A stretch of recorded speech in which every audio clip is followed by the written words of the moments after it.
राज्य शिक्षा केंद्र की पहल अब पढ़ाई नहीं रुकेगी और नगर शिक्षा केंद्र एक जबलपुर के समर्पित तथा उत्साही शिक्षकों के माध्यम से तैयार किए गए हमारे सायंकालीन पाठ्य वस्तु आधारित शिक्षण के प्लेटफॉर्म पर हमारी आज दिनांक 29 सितंबर की लर्निंग 7th के विज्ञान विषय के अम्ल, क्षारक व लवण पर आधारित है तथा आज के हमारे विज्ञान विषय की एक्सपर्ट हैं कविता चौबे मैम, जो कि शासकीय माध्यमिक शाला शंकर शाह नगर जबलपुर में पदस्थ हैं।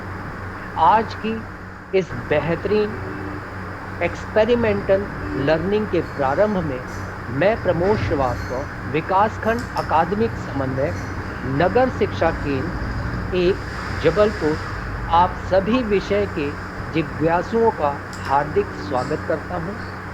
अब पढ़ाई नहीं रुकेगी कि अपने स्लोगन से आइए विज्ञान की इस अद्भुत लर्निंग के लिए आमंत्रित करें मैम कविता चौबे जी को। धन्यवाद सर। नमस्कार सभी को। आज हम ऑनलाइन क्लास के माध्यम से क्लास 7 का विज्ञान विषय पढ़ने जा रहे हैं। तो बच्चों, टॉपिक पे आने से पहले हम कुछ चर्चा कर लेते हैं। हम जब ब्रेकफास्ट करते हैं, लंच करते हैं या डिनर करते हैं, तो उन जो भी भोज्य पदार्थ हम खाते हैं, तो क्या उन सभी का स्वाद एक सा होता है? और यदि ये स्वाद नहीं होता तो किस कारण से? ये कारण बताना पड़ेगा। जैसे मान लीजिए ये क्या है, मौसम्बी, टमाटर, टॉफी, नमकीन, ये सभी खाद्य पदार्थ हम सुबह से शाम तक खाते रहते हैं, कुछ ना कुछ, कभी ब्रेकफास्ट में, कभी लंच में, कभी डिनर में। तो बताइए, क्या इन सभी भोज्य पदार्थों का स्वाद एक सा रहता है? ये नहीं रहता। इसी सब कारणों को जानने के लिए आज हम चैप्टर 5 पढ़ेंगे, अम्ल, क्षारक और लवण। लेसन कौन सा है? चैप्टर 5, अध्याय 5, अम्ल, क्षारक और लवण। तो आइए, जो ये आपकी किताब में सारणी 5.1 दी गई है, इस सारणी में 12-13 खाद्य पदार्थों के नाम दिए हैं और उसके साइड में खाली जगह छूटी हुई है। आपको इन पदार्थों को देखकर, क्योंकि ये पदार्थ आपने खाए हुए हैं, उनको आपको स्वाद मालूम है, आप उनके स्वाद यहाँ पे बाजू वाली सूची में लिखना है। फटाफट आप लोग कॉपी निकालिए और इन खाद्य पदार्थों के नाम नोट डाउन करिए और उनके स्वाद लिखिए। यदि आपने कोई खाद्य पदार्थ नहीं खाया है तो उस जगह को आप खाली छोड़ दीजिएगा। जब आप उसका पदार्थ को चख लेंगे तभी आप उसका स्वाद लिखिएगा। अब आपकी सूची में ये 12-13 नाम दिए हैं। सबसे पहले दिया है इसमें नींबू का रस, संतरे का रस, सिरका, दही, इमली, शक्कर, नमक, आंवला, खाने का सोडा, अंगूर, कच्चा आम और खीरा। जैसे ये टमाटर, ये भी खट्टा, इमली, ये भी खट्टी, नींबू, ये भी खट्टा, नमकीन, इसमें नमक रहता है, ये नमकीन, और ये मीठा। तो इन सभी चीजों को हम सुबह से शाम तक खाते रहते हैं। अब हमको ये कारण जानना, कभी हम जब नहाते हैं तो नहाते वक्त जब मुंह में साबुन चला जाता है तो उसका स्वाद कैसा लगता है? कड़वा सा लगता है, चिकना चिकना लगता है। वो भी कारण अपन आज जानेंगे कि वो कड़वापन किस कारण से लगता है। जैसा कि आपकी सूची में ये खाद्य पदार्थ का नाम दिया है, खाने का सोडा। खाने का सोडे का उपयोग अपन कहाँ करते हैं? जब आपको अनईजी लगता है या पेट में तकलीफ होती है तो घरेलू नुस्खे के रूप में हमारे बड़े लोग हमको खाने का सोडा देते हैं। पानी के साथ अपन पीते हैं तो हमको अच्छा लगने लगता है। ढोकले बनाते हैं, इडली बनाते हैं, केक बनाते हैं, उन सभी चीजों में इस खाने के सोडे का उपयोग करते हैं। और कभी-कभी जब अपनी दाल या छोले बनाते समय वो गलते नहीं हैं, तो उसमें भी इसकी थोड़ी-सी मात्रा डाल दी जाती है, जिससे कि वो छोले और या दाल वो अच्छे से गल जाती है। तो टॉपिक ये है कि हम जब ये सभी चीज़ों के स्वाद अलग-अलग क्यों हैं? आइए हम इसकी जानकारी अपन एकत्रित करते हैं कि इनके स्वाद अलग-अलग क्यों हैं। इमली का स्वाद खट्टा है, नींबू का स्वाद भी खट्टा है, टमाटर का स्वाद भी खट्टा है, आंवला भी खट्टा है। ये खट्टापन उनमें किस कारण है? आइए इसको बताते हैं। जो भी खट्टे पदार्थ हैं, उनका खट्टापन है उनमें उपस्थित अम्ल के कारण। जितने भी खट्टे पदार्थ हैं, उनमें अम्ल पाया जाता है। इस अम्ल के कारण ही ये पदार्थ खट्टे लगते हैं। अब अम्ल क्या है? अम्ल को इंग्लिश में एसिड बोलते हैं और एसिड लैटिन भाषा के शब्द एसियर से लिया गया है, जिसका मतलब होता है खट्टा। तो अभी हमने आपको जितने भी खट्टे वाले पदार्थ दिखाए, मौसम्बी, संतरा, नींबू, टमाटर, इन सभी में अम्ल पाया जाता है, लेकिन इनमें पाया जाने वाला जो अम्ल है वो अलग-अलग होता है। जब हम टॉपिक में आगे बढ़ेंगे तब हम आपको बताएंगे कि इनमें टमाटर में कौन सा एसिड पाया जाता है, नींबू में कौन सा एसिड पाया जाता है। तो अम्ल का गुण क्या हो गया? अम्ल स्वाद में खट्टे होते हैं। क्या गुण हो गया अम्ल का? कि अम्ल स्वाद में खट्टे होते हैं। अब आगे क्षार। क्षारक क्या है? वे पदार्थ जो स्वाद में कड़वे होते हैं, जैसे खाने वाला सोडा। और अभी हमने आपको उदाहरण बताया, जब कभी नहाते समय हमारे मुंह में साबुन चला जाता है तो हमारा मुंह कड़वा कसैले टाइप का हो जाता है। तो जो क्षार होते हैं ये स्वाद में कड़वे होते हैं और इनको यदि स्पर्श करें या छुएं तो ये चिकने चिकने प्रतीत होते हैं। तो स्वाद के आधार पर हम पदार्थों को दो भागों में विभक्त कर देंगे। एक हो जाएगा खट्टे वाले और दूसरा हो जाएगा कड़वे वाले। खट्टे में जो अभी आपकी लिस्ट में बनी हुई है, इसमें से छांट के आप खट्टे पदार्थों को एक तरफ लिख लीजिए और कड़वे वाले पदार्थों को अलग लिख लीजिए। अब स्वाद के आधार पर आपने इनको कौन सा वाला पदार्थ, इसमें मैक्सिमम पदार्थ जो लिस्ट में दिए गए हैं, अधिकांश पदार्थ खट्टे हैं। एक दो को छोड़ के जो है इसमें दिया है खाने का सोडा, ये कड़वा है और शक्कर का स्वाद अलग है, ये मीठा है। बाकी अधिकांश जो लिस्ट में पदार्थ दिए गए हैं, इनके स्वाद कैसे हैं? खट्टे। तो स्वाद के आधार पर आपने क्या किया? पदार्थों को दो भागों में बांट लिया। अब ये जो पदार्थ दिए हैं, इमली, संतरा, नींबू, ये सभी, इनमें जो भी अम्ल पाए जाते हैं ये प्राकृतिक अम्ल होंगे। नींबू, संतरा, आंवला, अंगूर, आम, इन सब में जो भी अम्ल पाए जाएंगे ये सभी अम्ल कैसे होंगे? प्राकृतिक। और कृत्रिम में हाइड्रोक्लोरिक एसिड, सल्फ्यूरिक एसिड और नाइट्रिक एसिड। हाइड्रोक्लोरिक एसिड को बच्चों हम इसको कृत्रिम और प्राकृतिक दोनों में रख सकते हैं। बताइए कैसे? पिछला पाठ आपने पढ़ा था, आपने उसमें आहार नाल की रचना, पाचन तंत्र पढ़ा था। उसमें एक थैलीनुमा रचना थी। वो थैलीनुमा रचना क्या कहलाती है? अमाशय। और उस अमाशय में ये हाइड्रोक्लोरिक एसिड बनता है। तो इस हाइड्रोक्लोरिक एसिड को हम प्राकृतिक अम्ल में भी रख सकते हैं और कृत्रिम अम्ल में भी रख सकते हैं। इसको कृत्रिम इसलिए भी कह सकते हैं, जब प्रयोगशाला में बनाए जाते हैं, मानव द्वारा बनाए जाते हैं, इसलिए इनको हम कृत्रिम अम्ल कहते हैं। यदि हम प्रयोगशाला में इनको बनाते हैं तो हम इनको कृत्रिम अम्ल बोलेंगे। और आपने नेचुरल जितनी भी प्राकृतिक चीजों में जो अम्ल पाए जाएंगे वो प्राकृतिक अम्ल होंगे। तो अम्ल दो प्रकार के होते हैं, प्राकृतिक अम्ल और कृत्रिम अम्ल। इसी प्रकार जो सल्फ्यूरिक एसिड है या नाइट्रिक एसिड है, इसको भी हम प्राकृतिक में भी रख सकते हैं। जब अम्ल वर्षा होती है तो वायुमंडल में जो सल्फर डाइऑक्साइड गैस होती है और नाइट्रोजन गैस होती है, तो पानी के साथ ये क्रिया करके सल्फ्यूरिक और नाइट्रिक एसिड बनते हैं, उसके द्वारा जो बारिश होती है वो अम्ल वर्षा कहलाती है। तो इनको भी हम प्राकृतिक में, जब अम्लीय वर्षा होती है तब हम इनको प्राकृतिक में रख सकते हैं। तो अम्ल स्वाद में खट्टे होते हैं और ये लैटिन भाषा के शब्द एशिया से लिए गए हैं, जिसका मतलब होता है खट्टा। अम्ल दो प्रकार के होते हैं, प्राकृतिक और कृत्रिम। अब उसी प्रकार क्षार हमने आपको बताया, क्षार स्वाद में कड़वे होते हैं और छूने पर ये चिकने चिकने प्रतीत होते हैं। क्षार भी दो प्रकार के होते हैं, प्राकृतिक क्षार और कृत्रिम क्षार।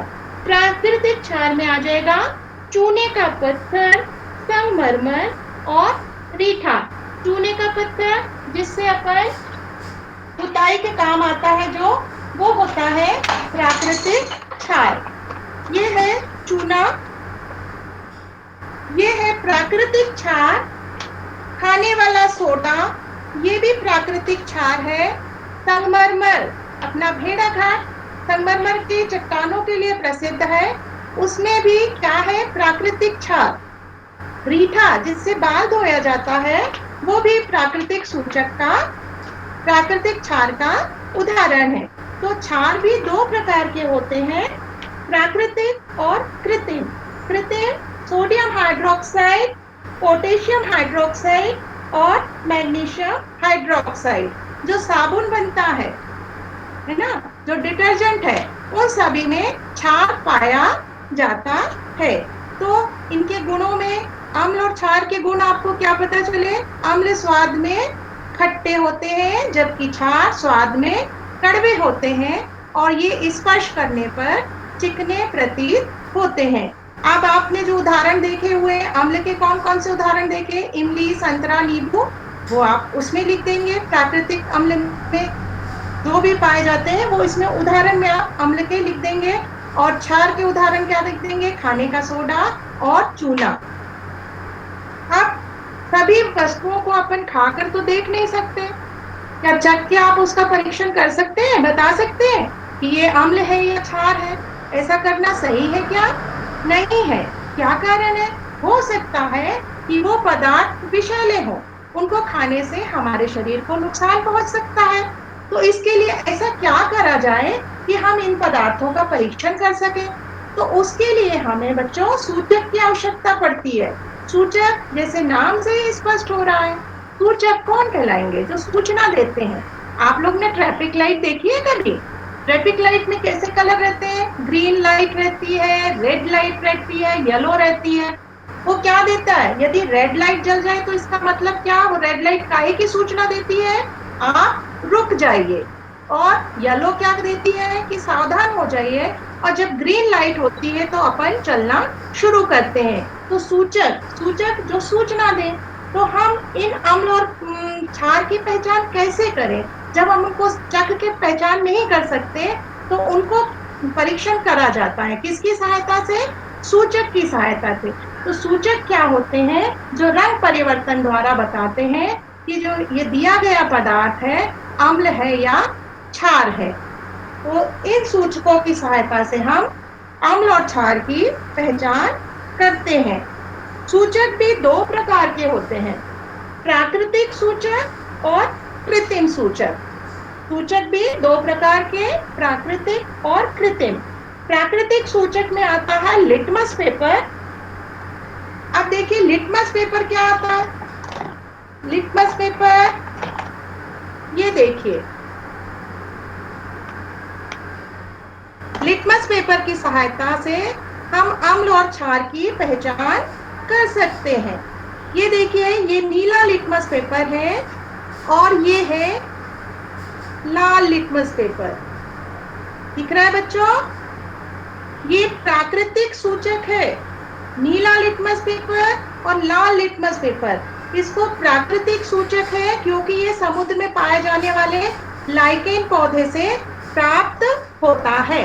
अब अपन इसकी सहायता से देखते हैं कि कौन सा अम्ल है और कौन सा क्षार है, क्योंकि जिन पदार्थों को आप टेस्ट नहीं कर सकते, उनके लिए हमें क्या करना पड़ता है?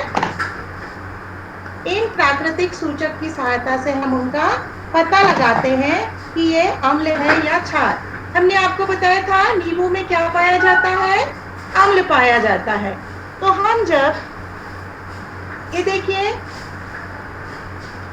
इस वाले बाउल में हमने ये प्लास्टिक के डिस्पोजेबल में हमने इसमें ये लिया है नींबू का रस, और दूसरे में हमने लिया है चूने का पानी। चूना हमने आपको बताया कि ये क्षार है। अभी हमने आपको बताया ना चूना क्या है? क्षार है। प्राकृतिक में बताया था, प्राकृतिक क्षार में चूने को बताया था आपको। ये है नींबू का रस और ये है चूने का पानी। अब देखिए जादू, देखिए जादू बच्चे लोग। जब हम इस नींबू के रस में देखिए, हम आपको कलर बदल के बताएं। देखिए इधर ये बिल्कुल ट्रांसपेरेंट है, कोई भी कलर नहीं है। अब हम इसको नीले को लाल करके बताएं आपको। ये देखिए दिख रहा है आपको? ये रेड कलर दिख रहा है। अभी हमने नीला लिया था, अब ये कैसा हो गया? दिख रहा है आपको? ये कैसा हो गया? लाल। आपको जादू बताया, नीला लिटमस पेपर को लाल बताया, यहाँ कोई भी कलर नहीं है। अब आप सोचिए ऐसा कैसे हो गया? अब उसी प्रकार देखिए ये चूने का पानी है, इसमें भी कोई कलर नहीं है। दिख रहा है आपको? ट्रांसपेरेंट, रंगहीन दिख रहा है, ये कोई कलर नहीं है। अब ये हमारे पास लाल लिटमस पेपर है। अब देखिए इसमें हमने डाला, कोई भी कलर नहीं है। अब देखो ये कैसे रंग बदल रहा है, ये दिख रहा है आपको? ये रंग ये लाल से नीला हो गया। और जब नीले को, इस नीले लिटमस पेपर को जब हमने नींबू के रस में डाला तो ये लाल हो गया। और जब ये लाल लिटमस पेपर को हमने जब चूने के पानी में डाला तो ये कैसा हो गया? नीला। इसका कारण क्या है? ये भी कोई जादू नहीं है बच्चों, ये भी वैज्ञानिक कारण है।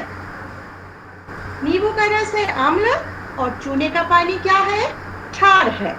जब हम नीले लिटमस पेपर को नींबू के रस में डालते हैं तो ये क्या हो जाता है? लाल। इसका कारण क्या है? जो अम्ल होते हैं, नींबू का रस क्या है? अम्ल। जो अम्ल होते हैं वो नीले लिटमस पेपर को लाल कर देते हैं। क्या कर देते हैं? लाल कर देते हैं। जो अम्ल होते हैं वो इस नीले लिटमस पेपर को लाल कर देते हैं। ये अपना दूसरा गुण आ गया। पहला गुण पढ़ा था अम्ल स्वाद में खट्टे होते हैं। दूसरा अपन ने अम्ल का गुण क्या देख लिया? अम्ल नीले लिटमस पेपर को लाल कर देते हैं। उसी प्रकार क्षार, पहला गुण देखा था क्षार का, क्षार स्वाद में कड़वे होते हैं और छूने में चिकने प्रतीत होते हैं। और ये क्षार लाल लिटमस पेपर को कैसा कर देते हैं? नीला।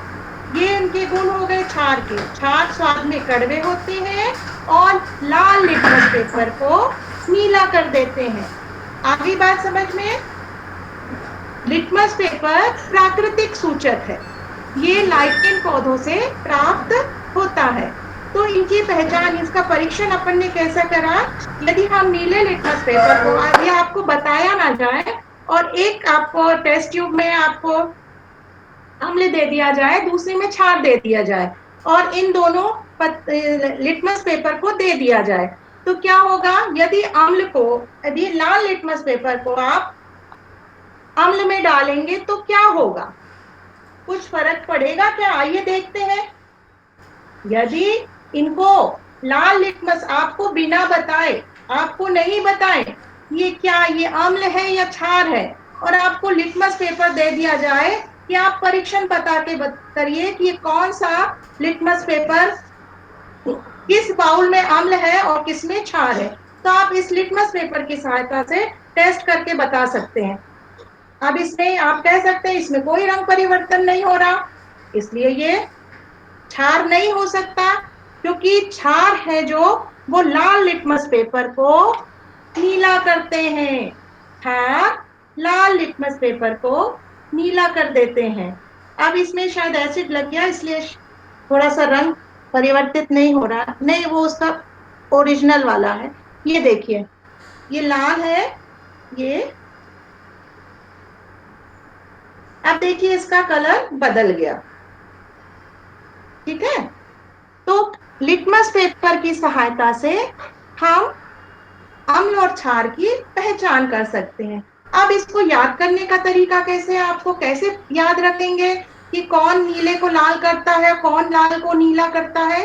तो इसके लिए हम आपको एक की देते हैं। आप अनिल, अनिल, आ से अम्ल, ना से नीला, ला से लाल। अम्ल क्या करेंगे, नीले लिटमस पेपर को लाल कर देंगे। यदि आप अनिल याद कर लेते हैं तो आप अम्ल का जो दूसरा गुण है वो आप लिख पाएंगे। आ से अम्ल, ना से नीला, ला से लाल। अम्ल नीले लिटमस पेपर को क्या कर देंगे, लाल कर देंगे। उसी प्रकार क्षार को याद करने का तरीका, छलनी, छा से क्षार, ला से लाल, ना से नीला। क्षार लाल लिटमस पेपर को नीला कर देंगे। छलनी, क्षार लाल नीला, अनिल अम्ल नीला लाल। ये आपको याद करने की है।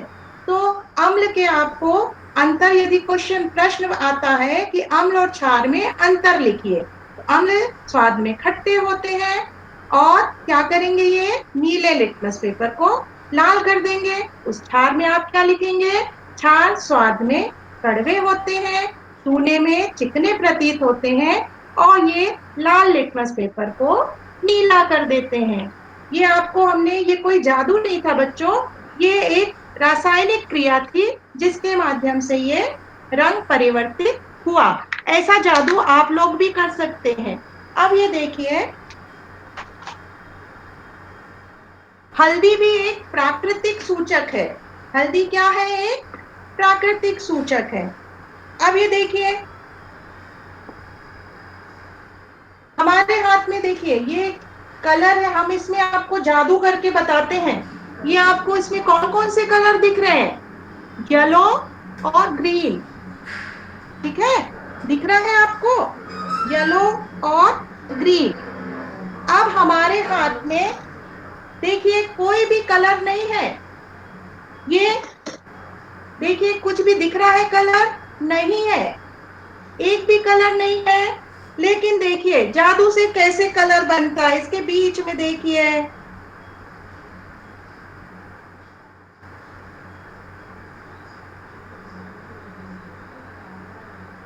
ये मेरे हाथ में कोई भी कलर नहीं है।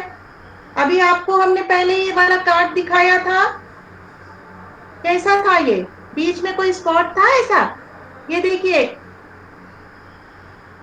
इस कॉटन पे भी ये कैसी हो गई, इधर देखिए ये बिल्कुल ये व्हाइट है, दिख रहा है आपको। अब ये देखिए कॉटन भी कैसे रेड हो जाएगी, ये भी देखिए अभी एकदम रंगहीन है, इसमें कोई भी कलर नहीं है। लेकिन जब ये देखिए हम इसको यहाँ टच करते हैं, है ना, ये हमने सुंदर सा फ्लावर बना दिया, फूल बना दिया। अब ये देखिए ये रेड हो गई, क्या कारण है, कहां से आया ये जादू? ये भी कोई जादू नहीं है, ये भी हल्दी ने क्या करा, ये इसमें जो हमने लिया था, ये साबुन का पानी लिया था बच्चों। क्या लिया था, साबुन का पानी। ये साबुन का पानी है, ये इसमें साबुन का पानी लिया था। जब हमने इसमें ये बर्ड को डाला और उधर टच करा, तो हल्दी ने अपना रंग परिवर्तित करके क्या बताया, क्या बताया, जो साबुन है उसमें क्या पाया जा रहा है, क्षार। तो हल्दी क्षार के साथ क्रिया करके रंग परिवर्तित कर देती है। तो ये भी क्या हुई, सूचक, क्योंकि हमने परिभाषा क्या पढ़ी थी, सूचक वे पदार्थ हैं जो अपना रंग परिवर्तन करके बताते हैं कि दिया गया पदार्थ क्या है। अब देखिए, जब कभी खाना खाते समय कपड़ों पे क्या हो जाता है, सब्जी गिर जाती है, तो क्या होता है, जब हम उनको धोते हैं उस जगह पे साबुन लगता है, तो वो कैसा हो जाता है, वो वाला भाग उस पे रेड हो जाता है या डार्किश ब्राउन हो जाता है, धब्बे जैसे दिखने लगते। उसका कारण भी क्या है, जो साबुन में क्षार पाया जाता है, जब वो क्षार सब्जी लगे दाग पर मला जाता है, तो उसमें सब्जी में चूंकि हल्दी पड़ी होती है, इसलिए वो कैसा हो जाता है, लाल। तो हल्दी भी एक प्राकृतिक सूचक है। लेकिन यदि नींबू मलेंगे तो क्या होगा, देखिए नींबू का रस यदि डालते हैं, ये नींबू का रस है, यदि हम इस पे नींबू का रस लगा दें तो क्या होता है, अब ये लाल था, अब हम इस पे नींबू का रस लगा दें,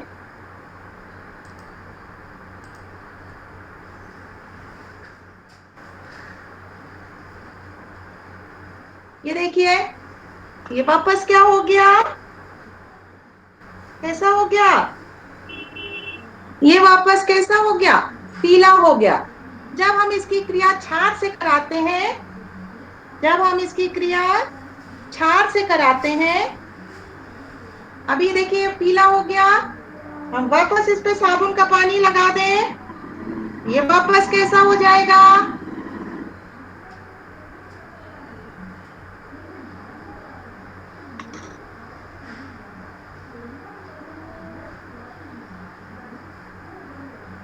ये देखिए, ये रंग परिवर्तन हो गया। तो आप हल्दी और साबुन के पानी या चूने के पानी की सहायता से अपने परिचितों को सुंदर सुंदर ग्रीटिंग बिना खर्च के बनाकर दे सकते हैं। ठीक है, तो हमने आपको पहला प्राकृतिक सूचक बताया लिटमस पेपर, जो कि लाइकेन से प्राप्त होता है। दूसरा प्राकृतिक सूचक बताया हल्दी। ठीक है, अब पढ़ेंगे एक और प्राकृतिक सूचक, जासून का फूल, गुड़हल का फूल सब लोग जानते हैं, है ना, उसकी सहायता से भी हम सूचक तैयार करते हैं, वो भी प्राकृतिक सूचक होता है। अब उसको तैयार करने का तरीका क्या है,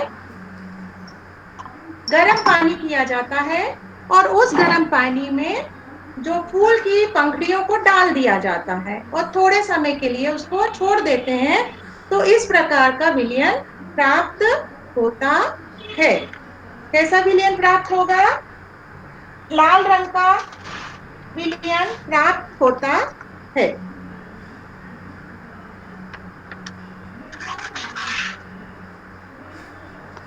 इस टाइप का ये विलयन प्राप्त होता है। ये है प्राकृतिक सूचक जो गुड़हल के फूल से तैयार किया गया है। अब आइए इसकी सहायता से हम अम्ल और क्षार का परीक्षण करते हैं कि इनसे क्रिया करके अम्ल कौन सा रंग देते हैं। ये देखिए, ये हमारे पास है नींबू का रस और ये है टेस्ट ट्यूब। ये हमारा छोटा सा लैब तैयार हो गया। और आज का पाठ तो बच्चों इतना मजेदार है कि आपको जो भी टेस्ट करने हैं, जो भी परीक्षण करने हैं, उसका सारा सामान अपने किचन में उपलब्ध है। सारा, कहीं भी कुछ भी बाहर लेने जाने की जरूरत नहीं है, सारा सामान हमारे घर में किचन में मिल जाएगा। ये टेस्ट ट्यूब है, आपके पास अभी घर में टेस्ट ट्यूब नहीं है तो आप कांच का ग्लास ले लीजिए, या तो फिर ये ऐसे डिस्पोजल वाले ग्लासेस होते हैं, उसको ले लीजिए और उसमें करके देखिए। ये टेस्ट ट्यूब है, जब हम इस टेस्ट ट्यूब में ये नींबू का रस डालते हैं, ये डाला नींबू का रस, और ये हमारा गुड़हल के फूल से बना हुआ सूचक इंडिकेटर है। जब हम इस इंडिकेटर को इसमें डालेंगे, ये देखिए अभी इसमें कोई कलर नहीं है, जब हम इसको इसमें डालेंगे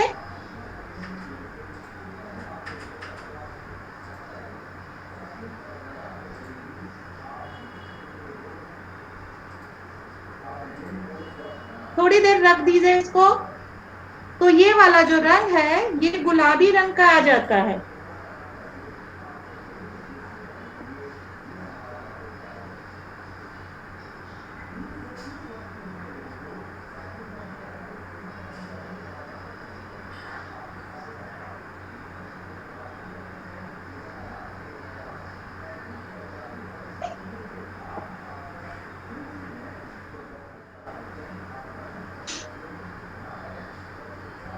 चलिए दूसरे टेस्ट ट्यूब में करके देखते हैं, शायद इस टेस्ट ट्यूब में पहले से कोई पदार्थ हो, इस कारण इसमें रंग परिवर्तित नहीं हो रहा है।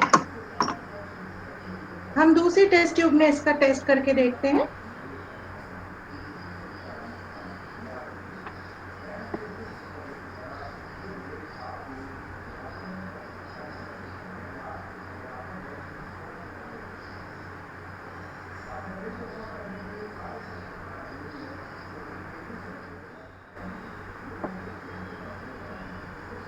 ये देखिए हल्का गुलाबी होने लगा, थोड़ी देर बाद ये गहरा गुलाबी होने लगता है।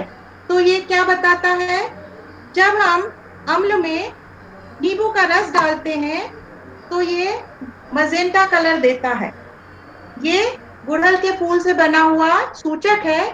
जब हम इसमें नींबू के रस में इस इंडिकेटर, इस सूचक को डालते हैं तो ये गहरा गुलाबी रंग देता है। अब यदि यही क्रिया हम चूने के पानी के साथ करते हैं, ये है चूने का पानी। अब इसमें डाल के देखें कि क्या परिवर्तन होता है।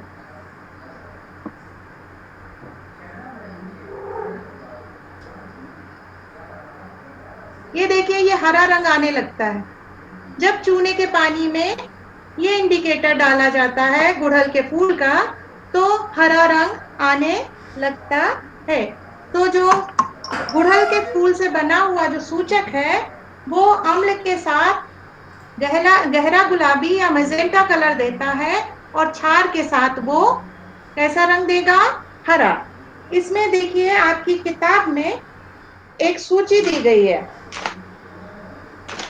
उसमें आपको टेस्ट करके बताना है कि ये किसके साथ क्रिया करके कौन सा रंग देते हैं। अब यदि चूने का पानी, साबुन का पानी, उसमें इस इंडिकेटर को मिलाएंगे तो यदि हरा रंग है मतलब वो क्षार है, और यदि अम्ल होगा तो वो कैसा रंग देगा, गहरा गुलाबी या मजेंटा कलर। तो ये भी जो सूचक है ये भी प्राकृतिक सूचक है। इसकी सहायता से हम अम्ल और क्षार की पहचान कर सकते हैं। आइए अब हम देखते हैं कि कौन से अम्ल में, कौन से पदार्थ में कौन सा एसिड पाया जाता है। ये देखिए ये टमाटर है, टमाटर में पाया जाता है ऑक्जेलिक एसिड। इमली, इमली में पाया जाता है टार्ट्रिक एसिड। नींबू में पाया जाता है साइट्रिक एसिड। संतरे में पाया जाता है साइट्रिक एसिड। सिरके में पाया जाता है एसिटिक एसिड। बच्चों सिरका जानते हैं, सिरका का उपयोग कहाँ पे होता है, जो हम अचार बनाते हैं उनको साल भर सुरक्षित रखने के लिए हम इसका उपयोग करते हैं। इसका स्वाद कैसा रहेगा, क्योंकि ये अम्ल में है इसलिए ये भी कैसा रहेगा, स्वाद में खट्टा। आंवला, आंवला में पाया जाता है एस्कॉर्बिक एसिड। इसमें भरपूर मात्रा में विटामिन सी पाया जाता है, जो वर्तमान समय की मांग है। जो कोरोना काल आजकल अभी चल रहा है उसमें सभी को बोला जाता है कि विटामिन सी अधिक मात्रा में लें, और वो विटामिन सी के अलग अलग सोर्स हैं, चाहे नींबू के माध्यम से लें आप, चाहे आंवले के अचार खाएं या आंवला कैंडी खाएं। आंवला खाने से क्या होता है, हमारा पाचन तंत्र मजबूत होता है, आंखों की रोशनी बढ़ती है, बाल काले रहते हैं, और हमारा जो कोलेस्ट्रॉल है वो नियंत्रित रहता है। इसमें विटामिन सी भरपूर मात्रा में पाया जाता है। दही, दही इसमें भी अम्ल पाया जाता है। उसमें पाया जाने वाला अम्ल है लैक्टिक एसिड। कौन सा एसिड, लैक्टिक एसिड। आम, आम यदि कच्चा है तब उसमें टार्ट्रिक एसिड पाया जाएगा, और ये जो पका आम है, पके आम में एमिनो एसिड पाया जाता है। सेब, सेब इसमें पाया जाता है मैलिक एसिड। बच्चों आप जानते हैं चींटी जब काटती है तो हमको वहां बहुत खुजलाहट या जलन होने लगती है, और वो वाला स्थान अपना सूज जाता है।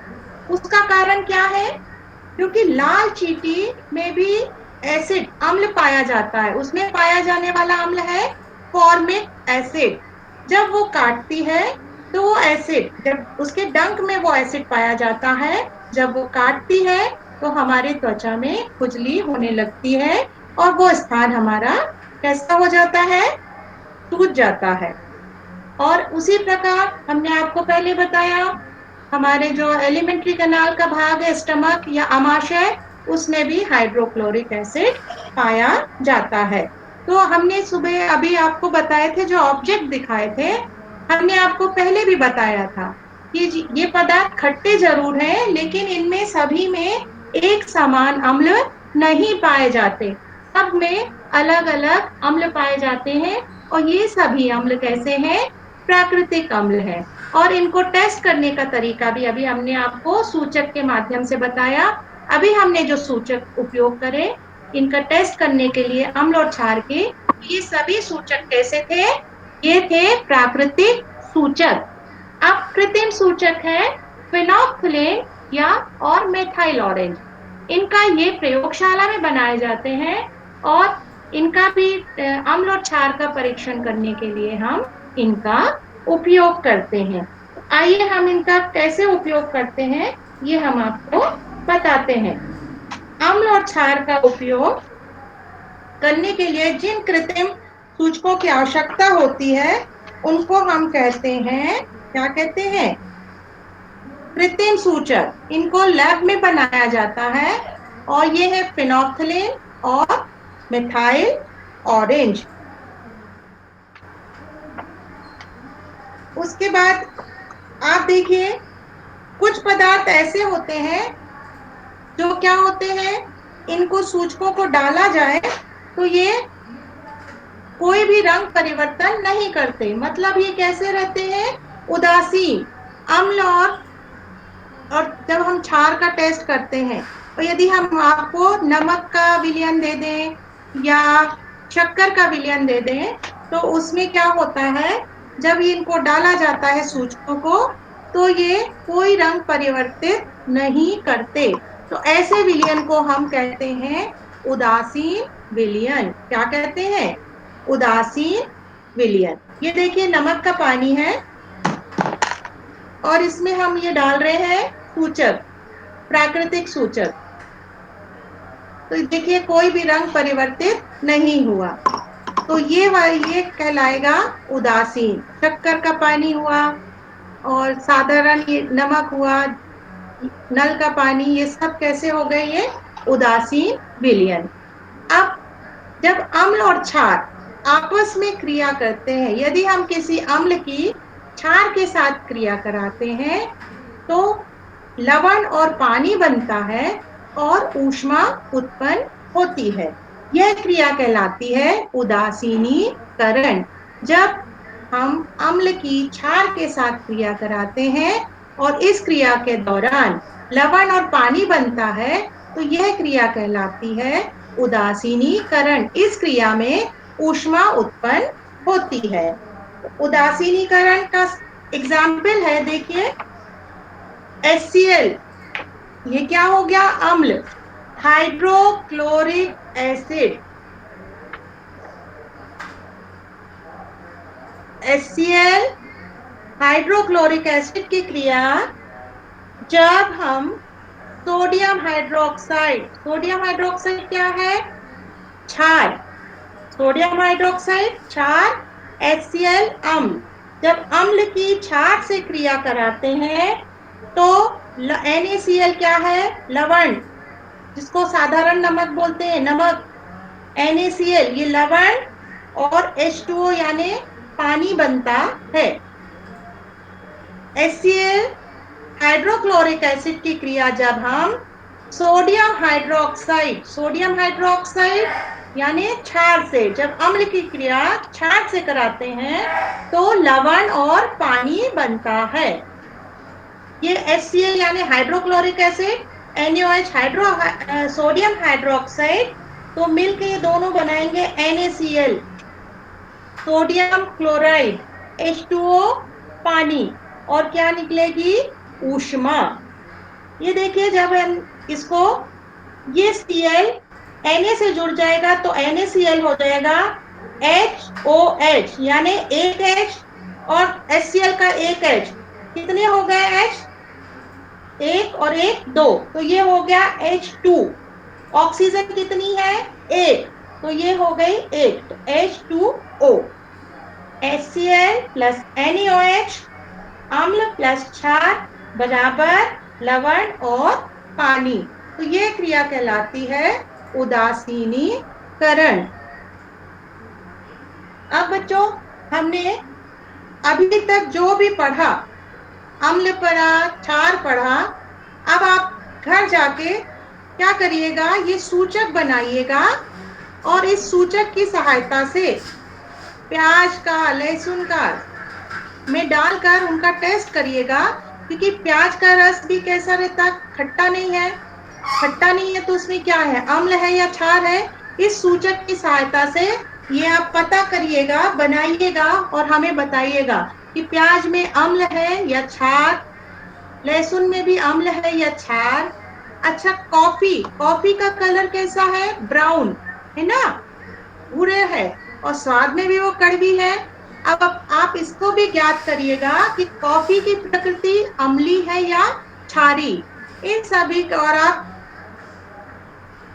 जो भी आपके आसपास मिट्टी है, उस मिट्टी को लेकर उसको भी पता करिएगा कि वो मिट्टी अम्ली है या क्षारी। अब ये उदासीनीकरण अपन ने पढ़ लिया। उस उदासीनीकरण के अपने दैनिक जीवन में क्या उपयोग है, इनका कहाँ पे उपयोग होता है? जब अपन बहुत तीखा, बहुत मसालेदार खाना खा लेते हैं तो कैसा लगता है? खट्टी खट्टी डकारें आती हैं, वॉमिट, उल्टी जैसा लगने लगता है। तो उनको ठीक करने के लिए क्या करा जाता है? कोई बता सकता है क्या करते हैं? यदि खूब तला भुना खाना खा लें और उल्टी जैसा लगता है, तब क्या किया जाता है? जिसको एसिडिटी बोलते हैं। एसिडिटी शब्द सबने सुना होगा कि एसिडिटी हो गई, है ना? तो क्या है, उसको दूर करने के लिए क्या करते हैं? डाइजिन टैबलेट सब घर में बड़ों को लेते हुए देखा होगा, या एक गुलाबी रंग का लिक्विड आता है दवा, उसको पीते हुए देखा होगा अपने बड़ों को। वो क्या है? कोई बता सकता है? वो है प्रति अम्ल। उसमें क्या रहता है? दूध या मैग्नीशियम बोलते हैं उसको। वो क्या करता है? अम्ल की, यदि हमारे आमाशय में HCl की अम्ल की मात्रा कम, यदि जितनी चाहिए पर्याप्त से अधिक हो जाती है, तो हमें एसिडिटी होने लगती है। इस एसिडिटी को दूर करने के लिए प्रति अम्ल दिया जाता है। वो रहता है दूध या मैग्नीशियम, या जिसको बोलते हैं मैग्नीशियम हाइड्रो ऑक्साइड। इसको यदि ले लेते हैं तो जो एसिडिटी है वो ठीक हो जाती है। उसी प्रकार जब चींटी काटती है, सूजन हो जाती है या खुजली होती है, तो उसको दूर करने के लिए हम क्या करते हैं कि खाने वाला सोडा गीला करके उसके ऊपर लगा देते हैं, सोडियम कार्बोनेट, उसको लगा दिया जाता है। सोडियम बाइकार्बोनेट या सोडियम कार्बोनेट उसको लगा देते हैं, तो वो क्या हो जाता है, सूजन दूर हो जाती है, और उसका जो ईचिंग हो रही है, खुजली हो रही है, वो ठीक हो जाती है।